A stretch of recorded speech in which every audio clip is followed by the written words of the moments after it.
po, merong mga kaso, kung ito po ay bumagsak na sa jurisdiction halimbawa ng PNP na kanilang iniimbestigahan, we can still help and coordinate at the same way na kung kami po ay nag-iimbestiga at ang PNP pwede rin pong tumulong Well, po sa akin. Director, if that's your interpretation, that goes against what they taught us in law school, na pag exclusive yung enumeration, you cannot add.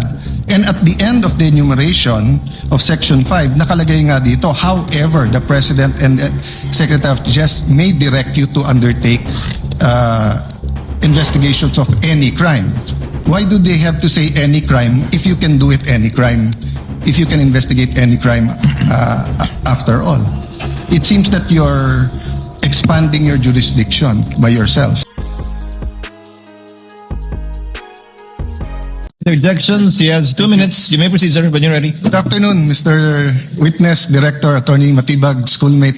Good afternoon, sir, Your Honor. Yeah, just on that point ni Senator Bam, I understand as a law enforcer, as an investigator, you have to take all threats seriously. I'll ask you the same questions I asked the two NBI officers, and I do understand they were not under your supervision during that time dahil dun pa sila kay Director Santiago, no? I won't ask all the questions, but you did review the whole video or just the portions relevant to the statement of the Vice President na no joke, yung November 23. Your Honor, napanood ko po yung video, but you're correct, I focus mainly on the issue that is being So undertaken. simple question, paano naging process kung anong parts ng video at ng statement niya ang paniniwalaan mo or ng task force?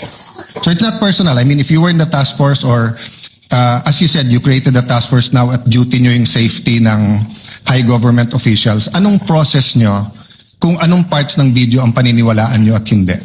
Ng statements niya, what I meant.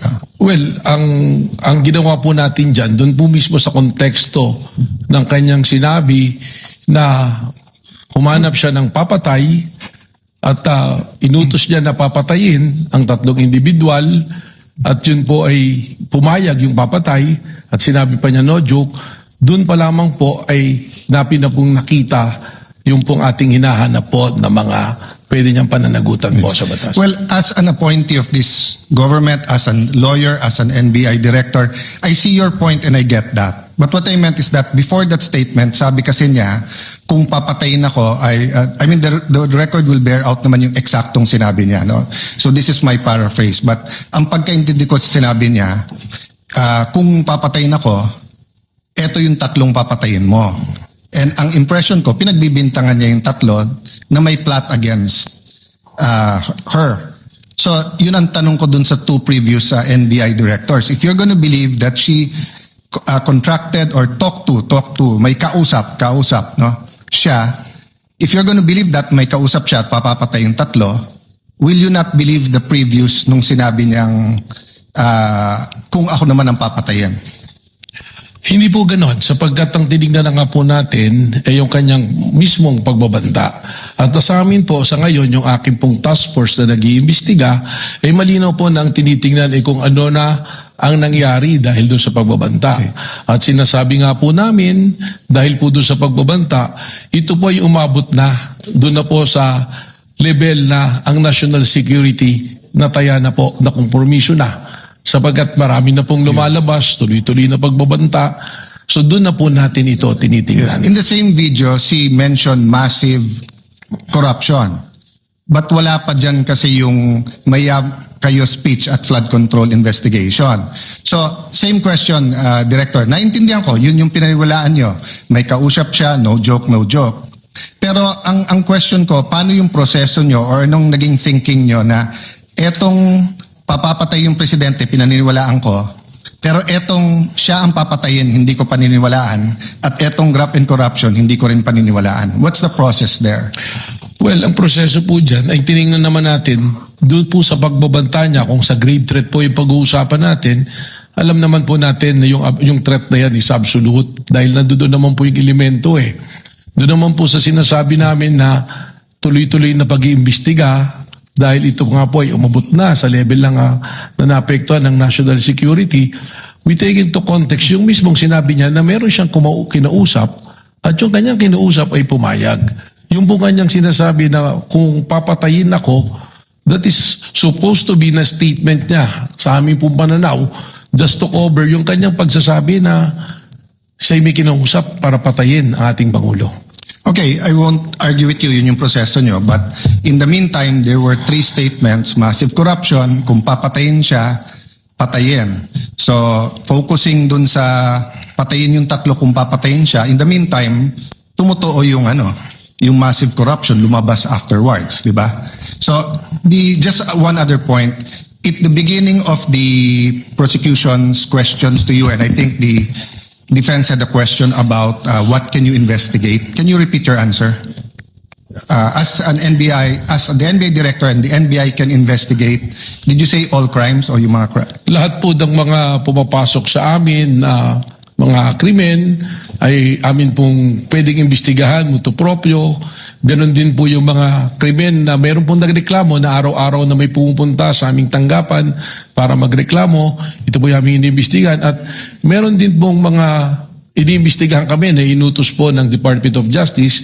And by the very nature, under the Constitution po ng Office of the Ombudsman, they can delegate the National Bureau of Investigation to... So as a general rule, you can investigate any crime motu proprio?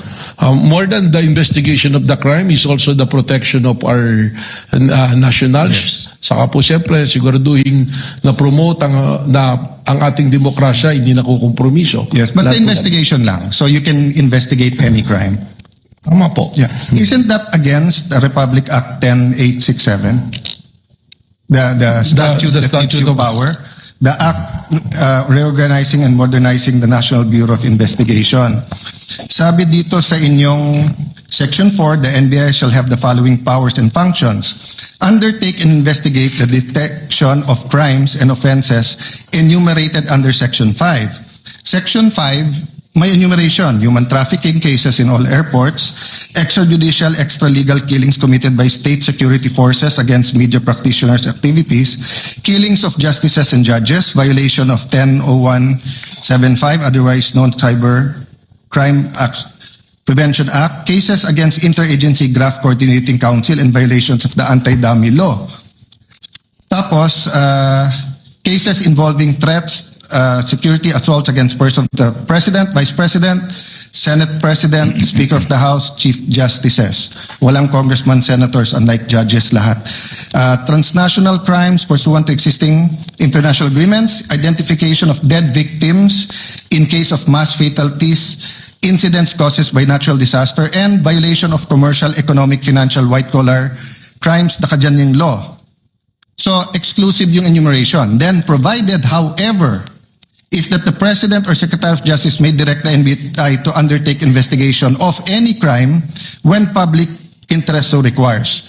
So hindi ba limited ang pwede niyong imbestigahan except that ang DOJ at President ang pwede mag-atas? That's my last question. Yes. Kindly wind up. Well, Witness may answer. Yes. Yung pong ating listahan na yan, tama po, nandiyan dyan. Subalit, hindi naman po sinasabi na nalilimita dyan ang aming pong pag-iimbestiga.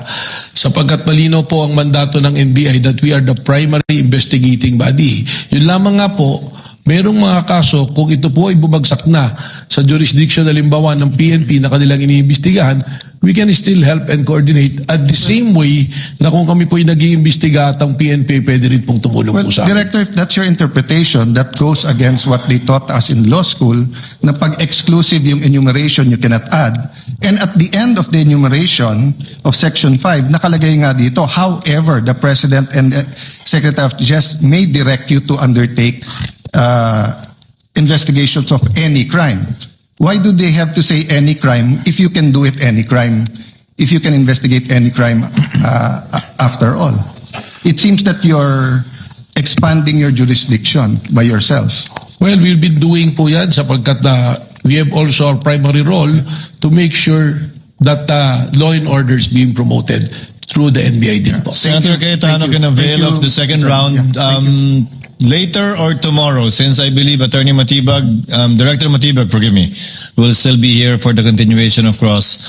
Senator Judge Rafi Tulfo thereafter,